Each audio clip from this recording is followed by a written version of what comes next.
Hello, hello, hello, hello. That's how we start off each video with just unnecessary hellos. Today's January 15th, 2024.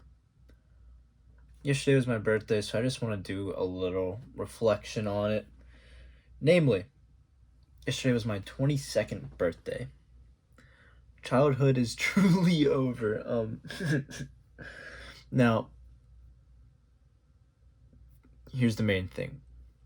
Childhood is truly over. Well, once you're 18, you become a legal adult. But I would argue that once you turn 21, once you can legally drink alcohol and, do some other things, that's sort of like the real finish line. To me, at least. I know it's very arbitrary, but point is, you still kind of retain a bit of that innocence, like when you talk to people. But now you're 22. It's like, okay, what are you going to do with your life? That's the question now. You know, you're about to finish college, I'm about to finish college, or you're already working.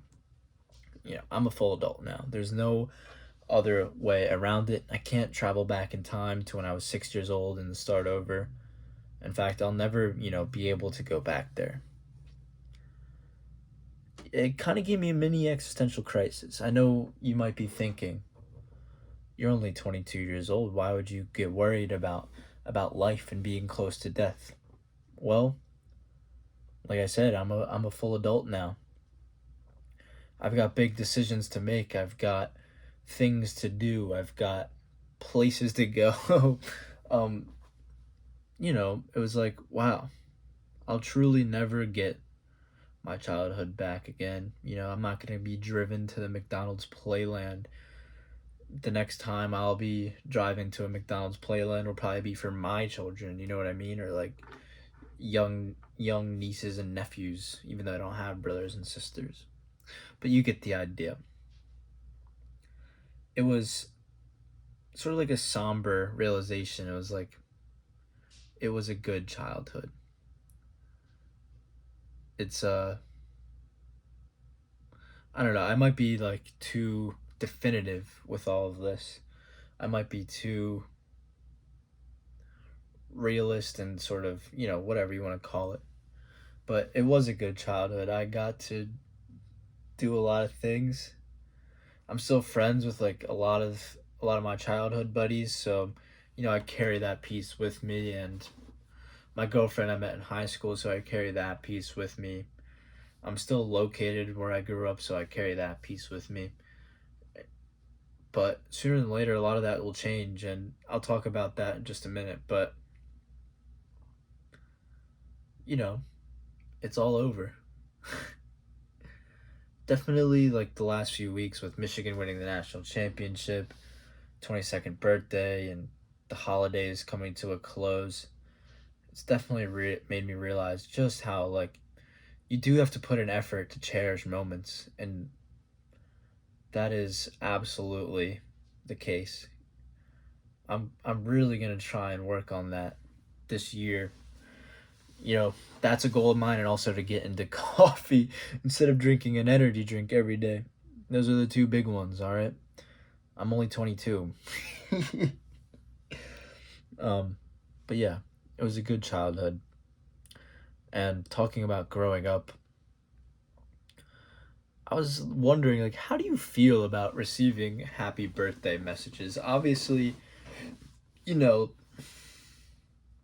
before like the mid 1990s and early 2000s, you might have gotten a few calls, but it wouldn't have been like people wishing you happy birthday on social media and all that sort of thing. Our circles broadened tremendously when social media was a thing. You know, you could just stay in contact with like your fringe friends, something along those lines, fringe family members as well. Back in the day, it was just like your immediate family and your closest friends, and that's about all you had. But that's besides the point. How do you feel about receiving happy birthday messages? It's obviously good to have people like reach out to you and remember that it was your birthday, boost your ego up a little bit. But I don't know. When I was younger, I definitely would like hold it against people if they didn't. I'll keep it real. And yesterday I was kind of dealing with that. You know, it's a tricky thing. It's like the one time of the year where you you expect people to like be nice to you and do things for you, give you gifts only because of you. Obviously Christmas is different and things like that. Only because of your bare existence. Like for your ego it means a lot more than Christmas, your birthday. So, one of my closest friends throughout high school, we've kind of fallen off. And I've tried to rekindle it a few times. They've tried to rekindle it a few times. It's not down to a lack of any effort. Um, I'm gonna sip some water here. We don't do any cuts in these videos, boy. These are pure, unadulterated. But the point being, I'll just get to the point. They didn't wish me a happy birthday yesterday. And their birthday, funnily enough, is 4 days after mine, so today that makes it 3. It's not a big deal, but it's always interesting as people drop in and drop out of your life. Like, who doesn't? And we're not that close anymore, so why would they? That's what I'm like. I want to be very human about it. I want to be loving and compassionate about it. So I'll wish them a happy birthday. I know that might seem spiteful, but I'm not gonna hold it against them. I'm gonna say, I'm gonna speak my mind when I wish them a happy birthday. And yeah, we'll see. Is it just a byproduct of getting older? I mean, it most definitely is, but this is, like I've said, I'm still located where I grew up. I'm still tapped into a lot of my childhood friends and all that stuff. So like, it's not like I moved away, and staying in touch with people became harder. No, I'm still around. Um, so as the years go by are what distances me from people is what I'm trying to say. It's not physical distance. So it's my first experience with like really kind of growing apart from someone, I would say. Someone that was that close at least. I never had like a really bad breakup. I mean, I sort of have, but they were more a friend. And wow, I didn't even think about that yesterday.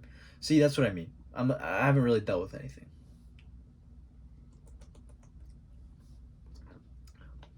I don't know. It's interesting. If uh if you're older than me, then feel free to call me silly or like comment anything about what I'm saying. And if you're younger, then I don't know. I don't know what to tell you. But yesterday was a good day. I worked in the morning, as you saw if you watched the last journal. Then after that, I just had some family time. Had dinner with my close family and